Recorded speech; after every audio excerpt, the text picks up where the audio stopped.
Morning everyone. फिर से आपके सामने आ गए हैं एक नया वीडियो लेकर के। आपके अपने teacher Satish Srivastava.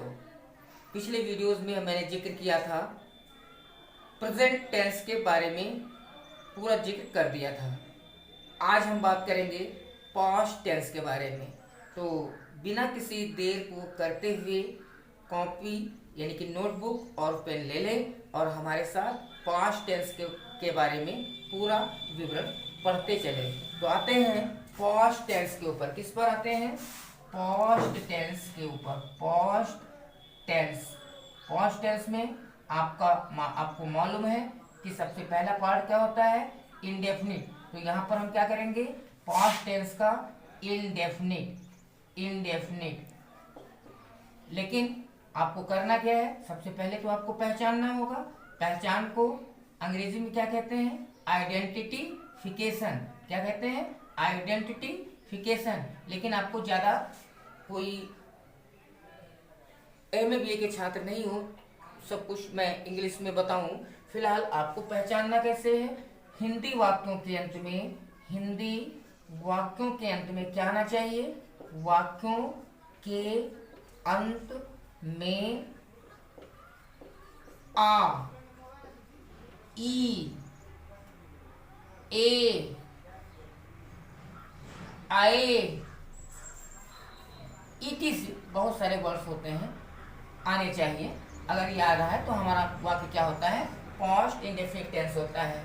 According to rule 4 प्रकार के जो सेंटेंस होते हैं। पहला हम अफर्मेटिव का, दूसरा निगेटिव का, तीसरा इंट्रोगेटिव का और चौथा इंट्रोगेटिव नेगेटिव का रूल लिख लेते हैं।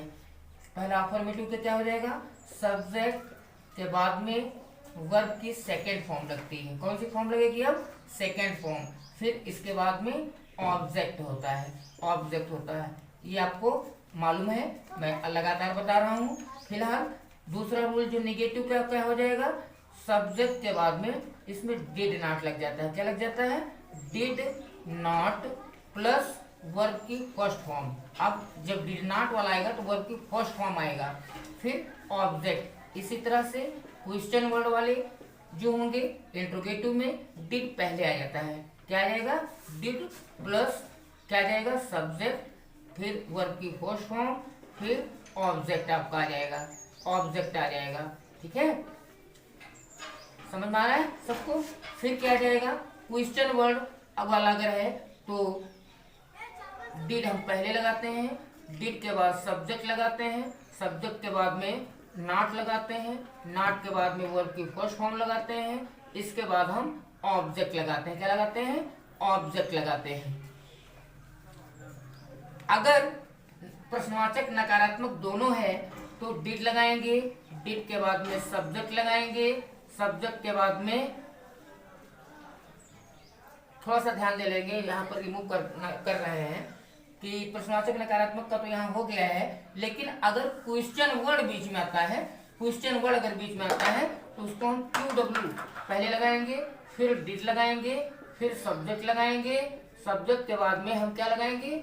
नॉट लगाएंगे। अगर आवश्यकता है तो, नहीं भी लगाए तो वर्ब की फर्स्ट फॉर्म लगाएंगे, फिर ऑब्जेक्ट लगाएंगे। अगर आवश्यकता नहीं है तो नॉट हम नहीं लगाएंगे। रूल आपका ये हो गया कंप्लीट। रूल के साथ में उदाहरण देखते हैं। पहला उदाहरण हम देख लेते हैं यहाँ पहले सेंटेंस का। वह दिल्ली गया। एक उदाहरण ये दिया, इसको हम ट्रांसलेट कर लेते हैं। आपको मालूम है कि वह की इंग्लिश ही और सेकेंड फॉर्म गो की होती है वेंट।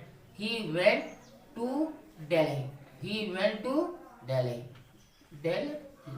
वह दिल्ली गया। अगर यही होता निगेटिव में, इसी को देख लेते हैं बार बार हम। वह दिल्ली नहीं गया।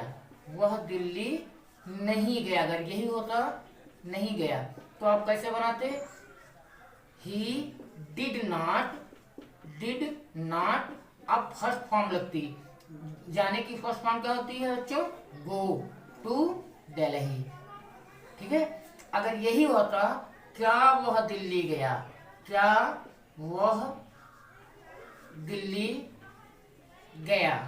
अगर क्या लगा होता तो क्या करते? तो बनता कैसे बनता, डिड पहले आया था, did he go to Delhi, क्या हो जाता, did he go to Delhi. अगर यही होता, थोड़ा सा रिमूव करेंगे, रिमूव करके ऊपर हम बता दे रहे हैं क्योंकि पूरी स्क्रीन आ नहीं रही है।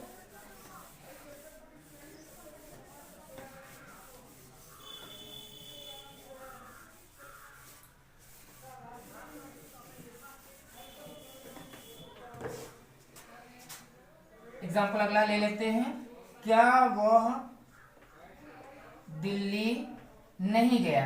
एक सेंटेंस को सीखते हैं, दिल्ली नहीं गया, तो इसको क्या करेंगे, कैसे बनाएंगे, ठीक है, कैसे बनाएंगे, क्या की इंग्लिश पहले हम लगाएंगे, did he not go to Delhi, ठीक है, कोई दिक्कत किसी को तो नहीं, हो गया। फिर अगर एक एग्जांपल और देखना चाहेंगे, अगर प्रश्नसूचक शब्द वाक्य के बीच में आएगा तो कैसे क्या करेंगे, जैसे ये होता सेंटेंस, वह दिल्ली क्यों गया, दिल्ली क्यों गया, तो हमको मालूम है, हम पिछले वीडियो में सब कुछ बता चुके हैं, वह दिल्ली क्यों गया, तो क्यों की इंग्लिश हम कहाँ लाएंगे, पहले लाएंगे, कहाँ लाएंगे, पहले लाएंगे, वाई डिड, वाई के बाद did he go to Delhi, ये हो जाता आपका दिल्ली, ये बन जाता। तो फिलहाल ये आपका चैप्टर क्लियर है, आशा है, क्योंकि ये बेसिक फंडामेंटल चीजें हैं, छोटी छोटी चीजें हैं कि आपको समझ में आई होंगी। अगर नहीं समझ में आई है तो कॉन्स्टेंटली लगातार आप लोग पढ़ते रहें, और मिलते हैं नेक्स्ट वीडियो में, तब तक के लिए see you again, good bye, all the best for you all the audience of 10th or 12th class UP board examination 2021।